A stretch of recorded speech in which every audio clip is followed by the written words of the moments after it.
Okay, let's begin our discussion of Lag Baomer, right? The next sikha, the last sichas Chaim before the day of Lag Baomer, which is next week. So I thought we would talk a little bit about it, about the significance of the day, not just a day that we don't say Tachnun, but what is it about this day that, interestingly, this will be the first. Hopefully, we still have one more day for to bring a Korban Pesach this year. So Bez Hashem, Mashiach will come tomorrow. We'll all bring Korban Pesach on Friday, and Shalom Al Yisrael. But just in case Chas v'Shalom that does not happen, and we're still around, and we're still in this reality, then it'll be the first time in a while that 500,000 people won't go to Meron. But the question is, why is it, and where did that come from? And what's the celebration about, and where did it start? So first, a little history, and then we'll get to a little bit of the symbolism. So where is Lag Baomer first mentioned in sources? The significance of Lag Baomer. It is not in Chazal. It is not in Chazal. Much of what we observe this time of year is not in Chazal. Nihuge Avelus, that we know, we observe with haircuts and weddings, none of that is in Shas. None of that is in Chazal. That's a post-Talmud, Takana, and Kabbalas. All the Gemara has regarding this time period is the Gemara in Yevamos Samach Beis, source number 1. Says the Gemara, Rabbi Akiva says, After Rabbi Akiva, Lamad Torah bi'alduso, Yilmad Torah b'ziknuso. You learn Torah when you're young, keep learning Torah when you get old. Hayilo Talmidim bi'alduso, Yilo Talmidim b'ziknuso. There's never a time where a person should say, I have enough Talmidim. These are my Talmidim, and I'll focus. No, keep learning Torah.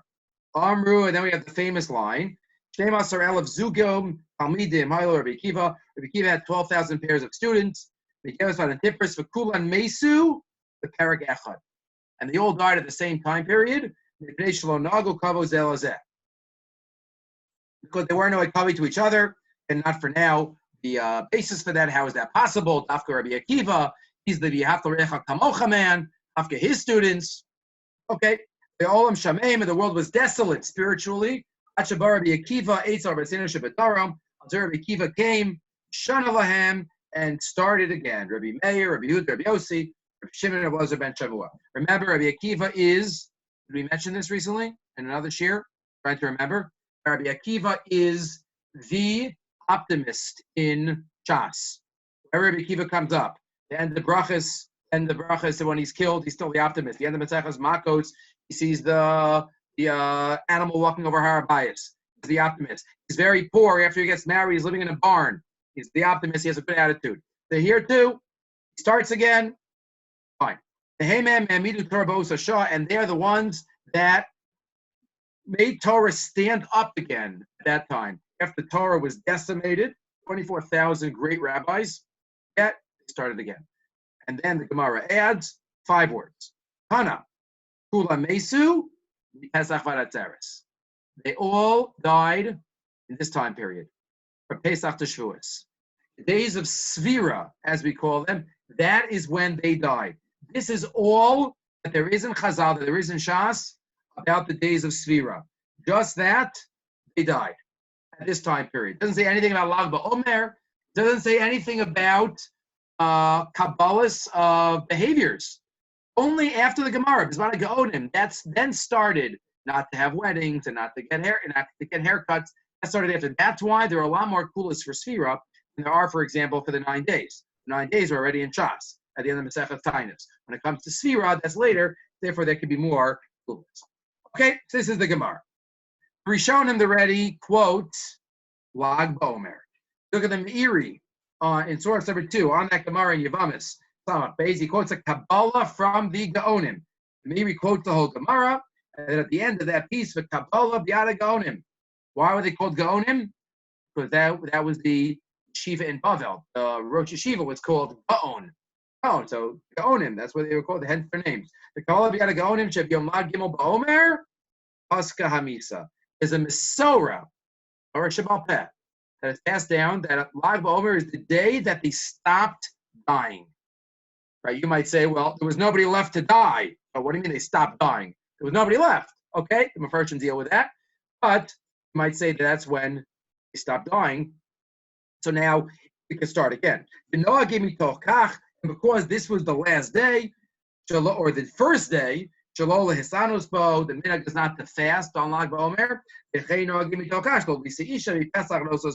is not to get married for Pesach until that time. But once that day comes, once Lag Baomer comes, then it is mutter. And that is why. That's what the Shulchan Aruch quotes. Source number 3. Noah gave Shalol Lisa Isha Pesach Latzeres ad Lag Baomer. The Talmidim of Rabbi Akiva died, and up until that time, but after that time, they started. There was nobody else. They started again, and therefore the minhag does not go after Lag Baomer. And the Shulchan Aruch continues. Noah gave sold this taper Lag Baomer. Omer oz pasku milamus. The aimless taper of the lamadalad baboker Sfardim don't get a haircut or shave until the 34th. Lamadalad. Ashkenaz custom is Lamed Gimel. What is it? The Shulchan Aruch quote, the Ramah, Mistaper b'olam gimel umar bim bo ksas simcha. They don't remember tachlim. We're marbe b'simcha. So why are we marbe b'simcha? Ramah already quotes it. We're marbe. Again, nothing about Rosh Hashanah except a little implicitly, because one of the 5 Talmidim that Rabbi Akiva started over with was, looking back to the Gemara, Rabbi Meir, Rabbi Yehuda, Rabbi Yossi, Rabbi Shimon. Rabbi Shimon in the Gemara, Rabbi Shimon Bar Yochai. That's Stam Rabbi Shimon. Stam Rabbi Yehuda is Rabbi Yehuda Bar Eloi, who's buried right outside of Tzfat. Stam Rabbi Shimon, Shimon Bar Yochai, who's buried in Meron, just on the other mountain. So where is Rabbi Shimon Bar Yochai and Meron and Lag Baomer? Where does it come up? So this is all there is. There's not much. That where Rabbi Shimon Bar Yochai come up, the Gemara talks about the Rabbi Shimon Bar Yochai in the cave. Obviously, we'll see soon. His son, amazing things that happened to his son.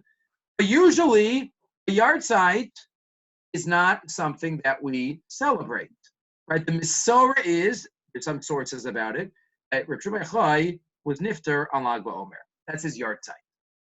So usually, if you look in Siman Kaf Kuf Pei Shulchan Aruch, yard sites are sad days. Days that the Shulchan Aruch even suggests to fast on them. We don't do it because we'd be fasting for 50 days a year. But theoretically, says the Shulchan Aruch, Elu Hayamim Shir B'hem Tzaras Lavoseinu, V'roi L'sanos B'hem, and it's right to be Misana, and it goes through many of these yard sites. The sons of Aaron, Miriam, Yeshua ben Nun, right? Eli HaKohen, Chav Ches, that's Yom Yerushalayim, Shmuel HaNavi. So the days to fast. So where did it come from that on this day of your Rabbi Shimon Gamliel's yard, Rabbi Shimon Bar Yochai's yard site, there's a minhag not to fast? By the way, it's also the Ramah's yard site. The same Ramah that says to be marbe b'simcha on Lag Baomer is yard site. Is yard site, the Ramah's yard site. So what is it about this day? Zayin Adar, for example, we don't have tremendous parties, right? So what is it about this day? So again, nothing happens really until the 1500s, 1600s. And the Arizal comes to Tzfat. Arizal comes to Tzfat in the 1600s, and one night before Lag Baomer, he says, Rabbosai Talmidim, we're going over to Meron. We're going over to the mountain over. They go from Tzfat, they go down into the valley, they go up to Meron, and they start celebrating. The Arizal is really the one that brought this and put it on the map. And again, even up until 25 years ago, it wasn't the size that it is right now. It wasn't the size. It started with the Arizal 400 years ago. What started? What made him start? And is there a reason? Is there a connection between Tzfat and Rabbi Shimon Bar Yochai that the Arizal was in Tzfat? So how are we supposed to understand this? Well, first of all, not everyone is so happy about what happens on Lag Baomer in terms of the large parties. Sam Sofer already said this. He was upset about this. Source number 5 in a Tshuva. Sam Sofer writes, Amnam Yadati, Ishamati, Sha'achshav, I heard. Sam Sofer was not in Meron. I heard. Sha'achshir Dari Umimercha Yavo Yidrosh was Hashem. The Irakodas Tzfat, Yom Lag Baomer, Hilula Drashbi, he had that Mesorah. The Im, they must have told him what goes on there. Even though they have kavanah to try to get close to Hashem, scharam rav b'li safek. Yes, they have a lot of schar. Das v'diglo v'dalikun eretz alayava, which goes of Tosfos. Avo mitam ze ba'atzmo ha'isi anim and aprushim. I'll stay away. Says the Chassam Sofer. Shelo etzarech lios yoshev sham u'mishanim and hagam b'fneim shelo eretz l'scharim amazeh. I'm not interested in taking part in these festivities. I'm not interested in taking part. And he quotes other days. Actually, we spoke a little bit about this when we spoke about Yom HaAtzmaut, about personal Purims. But he says in the continuation, line 12, Sham erachti mikom makom lasos yom simcha badlakom makom yadua davka sheitel tapio shakol nifnim b'sham lo yadati im rasham lasos kein. Are you allowed to celebrate in a city even more than you have any other celebrations in a city that's not Yerushalayim? For Allah belibi lomar, fima shekasav haramban beigras hanifla shelo shekol makom hamakudish yosem mechaveiro charer b'shamim yosem mechaveiro. We didn't get to the time of the rebuilding of Yerushalayim. I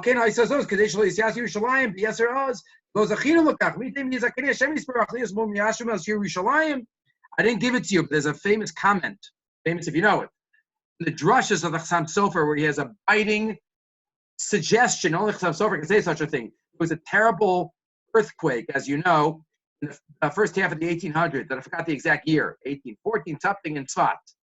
That's why a lot of the gravestones are still broken from that earthquake. The Chassam Sofer made a comment about Yerushalayim is upset that people are focusing on Tzfat and not Yerushalayim. He made a comment like that. But Chassam Sofer wasn't so happy with what was going on in Meron. And the Sholem Meshiv of Natanton says, if you would have asked for Shem Mayachai, should everybody come and dance, or should everybody sit home and learn and daven? And I'm not sure if he would say everybody should come to know what's going on in Meron. But there are hundreds of thousands of Jews that flock there, that focus on it. And it's our question to know, what exactly is the symbolism? Just to ask one or two other points.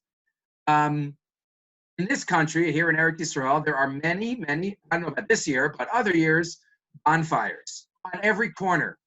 Children collect wood from right after Pesach. It's an avoda. What's with the fires? What's the symbolism of the fires of Lag Baomer? What's the symbolism of, remember in elementary school they used to give out bow and arrows. What's the symbolism of that on Lag Baomer? Eshes, a bow, an arrow. What exactly is the message of the fire, the bows, and Lag Baomer in general? So here we go. I gave you a tshuva, which is not for now. All the poskim discuss when Lag Baomer falls out on Motzi Shabbos. Many of the poskim discuss we should be oched the fires because there's so much chilul Shabbos that's caused because of the hundreds of thousands of people in Meron. And I got to remember in the Gemara, because one farmer might go and carry the shofar, we knocked out mitzvah of shofar. So for this, we cause so much chilul Shabbos. And don't do the fires when it's Motzi Shabbos. There's no mitzvah. There's no daraisa, there's no darabanan, there's nothing. But, most of those people who said to push it off aren't listening to it. They make it a little later, but it's still difficult. Either way, let's get back to the main issue. So what makes Lag Baomer a happy day? So 3 ideas.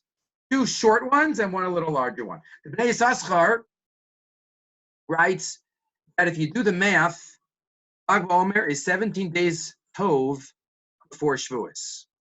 Right, it's 2/3 of the way in. 17 days before Shavuos. That was the day Rav Shimon Chai died, but this is one of the most common approaches. It's the day that he revealed secrets of the Torah. The day that he died, he revealed to his Talmidim the secrets that he had learned in the cave. And that is what we're celebrating. We're celebrating the Gilui of the secrets of the Torah that Rav Shimon Bar Yochai passed over to us. In line 3. Rav Shimon Bar Yochai karuhu botzina kadisha. Ki al yado nizgalu beizgalya sodos haTorah. He revealed to us the secret to sod ha'or. Ki tov agonus baTorah. Okay, nikra sifra kadosh Zohar. Why is it called Zohar? That's the shine. Or hamavhik. Isofo olam vat sofo. Or atov agonus baTorah. Okay, Yom Adain Tov Yamim Lamata Torah. 70 days. It's Tov Yamim. You could skip a couple of pages. Tov Yamim before I'm in source number 8, because this is the Tov that gets us ready for Maimon Har Sinai. Okay, Yom Adain Tov Yamim Lamata Torah. Shar Maschil is no Tzeit Sa'or Ki Tov Torah. That's when we start feeling it. And that's what we celebrate. Ubazet Tavin, line 15. Minag Yisrael Torah, Lahadlik Nero, Sumoris becomes that. That's the fire. That fire, for the fire of Torah that was revealed. Chavet Ha'or, Tov Shemaschil is no Tzis B'yom Zeh, Yakar like Baomer, Tov Yam Kodemat the Torah, Chavet Nishmas Ma'ora Torah. For his Hilula, for his Neshama, that's something to celebrate. Right? This is not like most yard sites are sad days because they represent Torah that was lost from us. And that's why it says in the Gemara Mesechus Tumura, Vav Tezayin, on the day that Moshe Rabbeinu died, there were hundreds of halachas that were forgotten. Zayin is not a happy day. Most yard sites are not happy in that sense. Baomer, it's a celebration of the Torah that he gave over before he was nifter, and that's what we celebrate. One idea. That's probably the most common idea. Here's another idea. It's based on the Gemara in Shabbos, the Lag Baomer Gemara. And what the opposite on? Shabbos, Lamed Gimel. Lamed Gimel. Nothing's coincidental. Lag, you just got to remember the Masechta. But Lag in Shabbos. Lag in Shabbos is the daf that the story is on. What's the story? Let's read the story because we're going to come back to other parts of the story a little bit later. Gemara says there was a story that took place. Yasvi top line, Rabbi Yehuda, Rabbi Yossi, Rabbi Shimon. They were all sitting. Yosef, Yehuda, Ben Geir, and Gabayo. There was another man that was with them. Pasach Rabbi Yehuda v'Amar. Rabbi Yehuda Bar Eloi says, "Kamen noim masein telumazu." Aren't the Romans great? Aren't they great? Tiknu shvakim, tiknu sharin. They made bridges and marketplaces. They set up an economy. Tiknu merchatzos. Rabbi Yossi Shasa. Rabbi Yossi didn't answer. Nene Rav Shimon Bar Yochai v'Amar. Rav Shimon Bar Yochai says, "Rabbi Yehuda, give me a break. Oh, mashet tiknu lo tiknu al tzorach batzman." They did everything for themselves. They did this for good reasons. They were selfish. Tiknu shvakim, Shibam zonos, merchatzos ladim ben atzman, ksharim l'meches. They did everything for themselves. This man that was also there, Yehuda ben Gerim, this mysterious man, he went and they ended up getting out. Did he say on purpose? Did he say it to somebody? And then it was just gone. Either way, the Romans found out about this conversation. Armu, they said, Yehuda she'ela, Yehuda, Rabbi Yehuda Bar Eloi, said great things about us. He's the Rosh Hashanah. He's going to get all the covet in the world. Rabbi Yossi has to go into Galus. He kept quiet. He goes up north to Tzipori, near Tveria. Shimon Shagina Yehareg. Shimon Bar Yochai Chayiv Misa. Put out a death warrant for Shimon Bar Yochai. What does he do? Azavu v'brei v'tasha be'medrasha. They go into the base medrash and they hide there. They don't go home. They don't leave the base medrash. Kol yom avimaisilu disu rifta v'kuza demaya. Every day his wife brought him food and drink. He talked to Zerasa when the Zera got tough. He says, "Nashim daitan kalos." That's a phrase that's often used by some people as a you see the Gemara talks about the derogatory nature of women, or it has a derogatory approach to women. That is totally not true if you look at the context of the two times, I think, in class where this is quoted. What is this quoted? This is quoted as, if women are tortured, they might reveal something for a man who's tortured. That's all it means. It means she has on his wife to be tortured. Right? Maybe they'll torture her. She's going to have to say, I want to go somewhere where even she doesn't know where I am, so she won't have anything to say. So he runs to a cave. He and his son run to a cave. And we know they stayed there for many, many years. Magically, there was a carob tree and a river that miraculously appeared. They used to learn in the sand, take off their clothes, they wouldn't get worn out. And after 12 years, what happened? Eliyahu comes, and stands at the door. Who's going to let Bar Yochai know? In this case, the case Caesar has died, the Gzera was in Spatel, okay, and the rest is history. Comes out, they start burning things, they go back in for a year, come out after a year. That's the story. Suggest some of the Achronim. If you look in the Stech Hemet, the great encyclopedic work, 1800s, quotes from the Chuvas, Shem Aryeh. He quotes from everything that was available in his time. You know what we celebrate on Lag BaOmer, the day he died? We celebrate that he died a natural death. We celebrate that he wasn't killed by the Romans. That's what we celebrate. L'chein l'zecher hanes shenitzo Rashbi mecherev ra lo nerag b'dei adam kavu yom misaso yom simcha shemeis misa b'dei shamayim v'lo b'dei adam l'chein bachru b'yom zeh hu yom hamisa shemeis kol haaretz b'derek kol haaretz lo nerag b'dei adam. That's why they make a party, because our great leader died a natural death. Also, Yom Zeh, Yom Simcha, Mishteh, V'chulu. Im Kain Sarah Tunas Chasam Sofer, Kovim Mamoed. He says this answers the Chasam Sofer's problem. Now, you're Koveh this day, there was no nace that occurred. There was a nace that occurred, says the Shem Aryeh. Rabbi Shimon Yochai, who had a bounty on his head, lived and was able to live out his years and die a natural death. That's the nace that Klal Yisrael is remembering through Lag BaOmer. So number one, maybe we celebrate the Torah that was revealed. Number two, we celebrate that he died a natural death.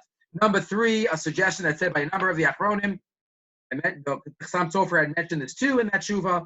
Here I gave it to you from the Or Gedalia Shor. It's to do the math, maybe it's the day that the month started falling. The day the month started falling, right? They had it for about a month and a couple of days after they left Mitzrayim. So maybe that's what we celebrate. Okay. Maybe there's another idea, a final deeper idea that relates to Reb Shimon in particular, and relates to when this whole thing started. After all, the Ramban tells us, when you think about this, it's fascinating. 10 years ago, but if you think about it, it's an obvious point. The time period of Yemei HaSvira inherently are not days of mourning. They're not supposed to be days of mourning. Look in the Torah in this week's Parsha. There's an amazing Ramban on this week's Parsha. The Ramban says, we count days from Pesach to Shavuos. What could be more besimcha? What could be more amazing? We had Pesach, we're going to Shavuos. This is awesome. That's the inherent essence of these days. Says the Ramban, Umana mimenu tisha v'arba'im yom, shiva shavuos kimeyom. We count 7 weeks. Kadesh yom shmini k'shmini shel chag. Shavuos is like Shmini Atzeres. Shavuos is the Atzeres of Pesach. What are the days called in between? Yom Asfurim Beintayim B'chol Shamoed. In a Rishon V'Shmini B'chag. The days in between are called Chol HaMoed. All the spheres like Chol HaMoed, like a Yantif. There's one shtibel that is in a certain neighborhood, in a certain place in the world, that they don't say Tachnun from Pesach to Shavuos because of this line in the Ramban that all of days of Sphira are Chol HaMoed. I don't know where that comes from. It's not in the poskim, but I just mentioned that. Hu Yom Matan Torah, Sheherem B'Osho Esho Agdola, Chulu. So the Ramban says these days are days of Chol HaMoed. So what changed? Over time, as we saw the Gemara before, Yavamis, it took on a mourning essence, a mourning feature, because of Bekiva's Talmidim dying. But in essence, they're happy days. In essence, they're days that we should be celebrating. So why is it like this? Why in these days of Galus for 2,000 years, it's not like this? Let me ask another question. Isn't it interesting, and is it not coincidental, that Dafta, the modern days of coming back, days of Geula, so to speak, days of Nisim for Am Yisrael, Yom Ha'atzmaut and Yom Yerushalayim, were both in this time period? Is that coincidental? The fact that Hey Iyar and Chaf Ches Iyar are both in this time.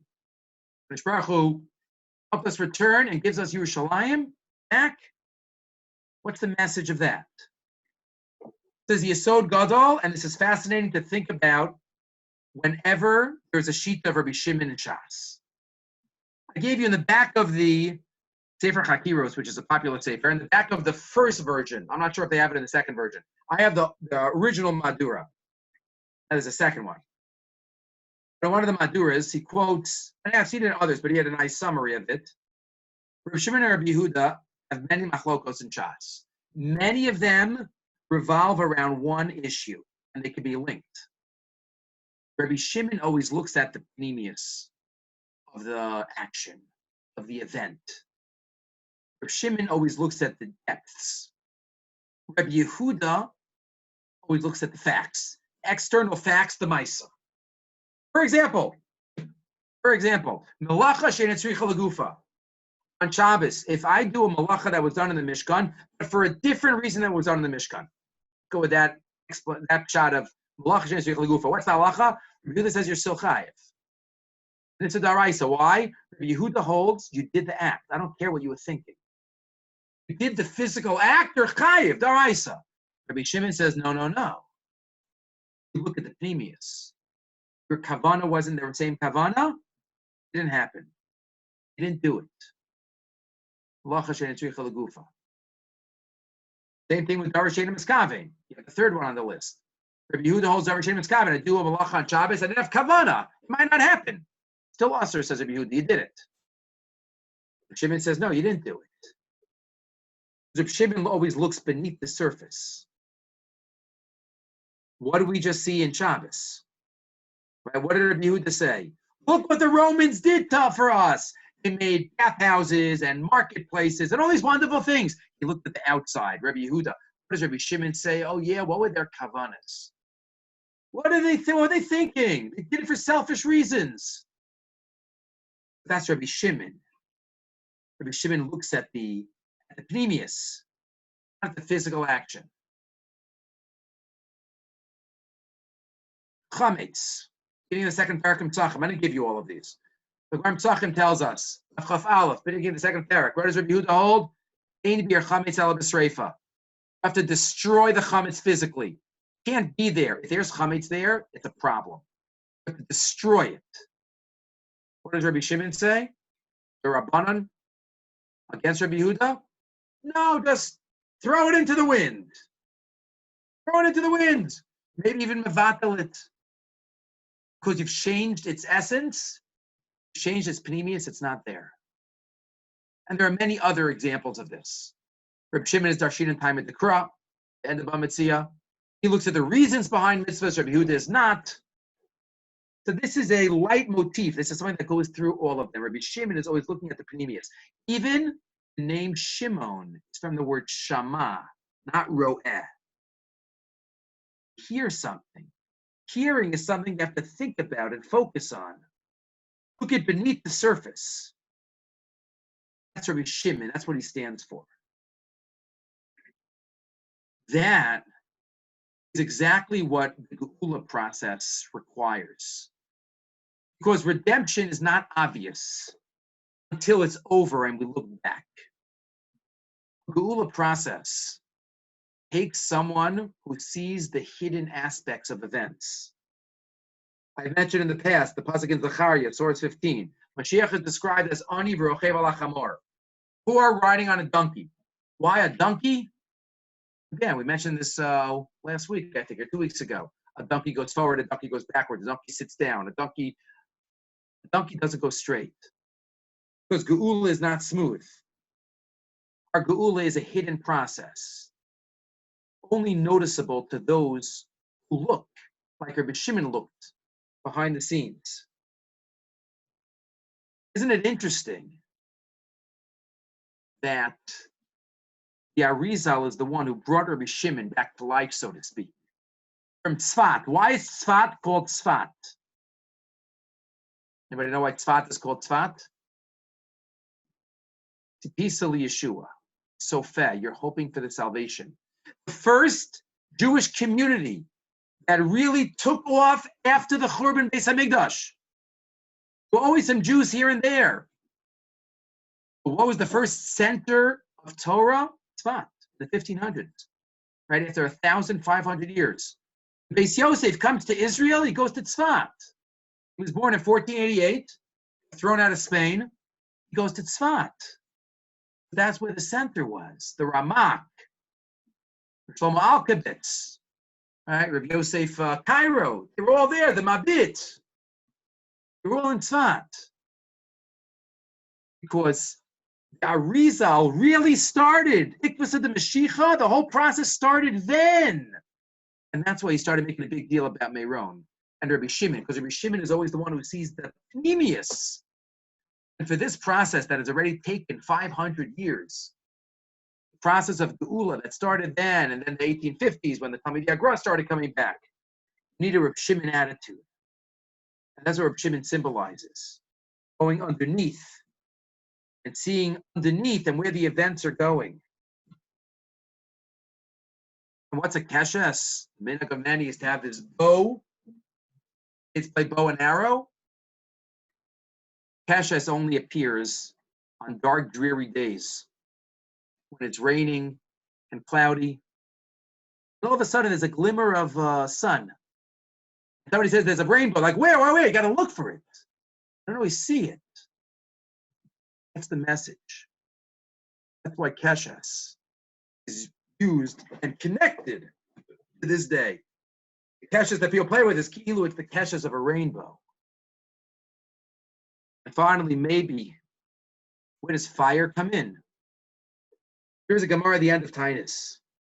The Gemara tells us that La'asid Lavo, HaKadosh Baruch Hu is going to make a machol tzadikim. Also, HaKadosh Baruch Hu machol. Hashem's going to make a circle for the tzadikim. Who Yoshe B'neim B'Gan Eden, and he's going to sit in the circle in Gan Eden. Every tzaddik is going to be pointing to the middle, pointing to HaKadosh Baruch Hu Kaviyachol and saying Ze Hashem Kivinu Lo.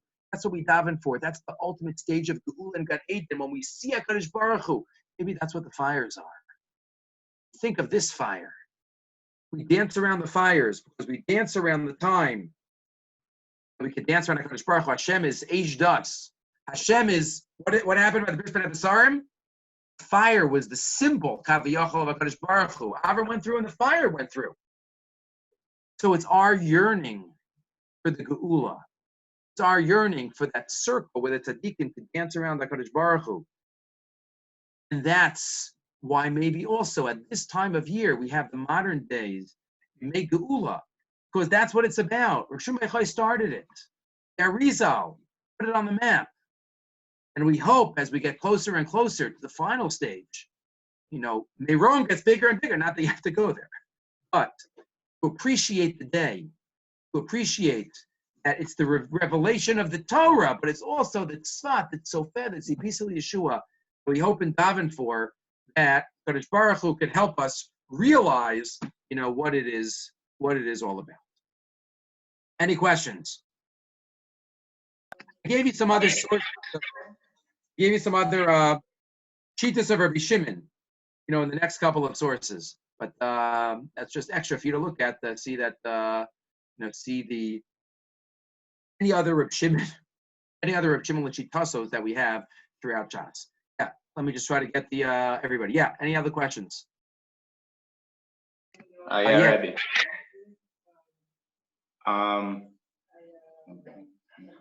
About the idea that we celebrate like the yahrzeit of Rabbi Shimon or Rashbi, that he died as opposed to died a natural death as opposed to getting captured and killed. What about by Moshe, or he also died on Zion Mother, but we don't celebrate his death. But he what? That Moshe had a natural death as opposed to running away. But Moshe wasn't supposed to die an unnatural death. But he was still chased by him. He had a bounty on his head, and the Romans didn't kill him. That's the nace. That's why we celebrate. Moshe Rabbeinu was never supposed to die an unnatural death. What about when Paro chased him out of Mitzrayim? Okay, there are things that happened throughout. But, for 12 years he hid out there. We celebrate that whole salvation. It took over time. Hey, Jonathan, you had your hand up. Turn off your mute. Sorry, I missed the Rabbi said before. What does fire have to do exactly with the tzaddikim in Gan Eden? How is that related? Because fire can symbolize Kadosh Baruch Hu Kaviyachol. It's symbolized by the Bris Ben Abisarim. So we dance around the fires, which is what's done. So we're remembering that Gemara at the end of Maseches Tainus, which talks about when Mashiach comes, we'll all dance around Kadosh Baruch Hu, and that's the connection.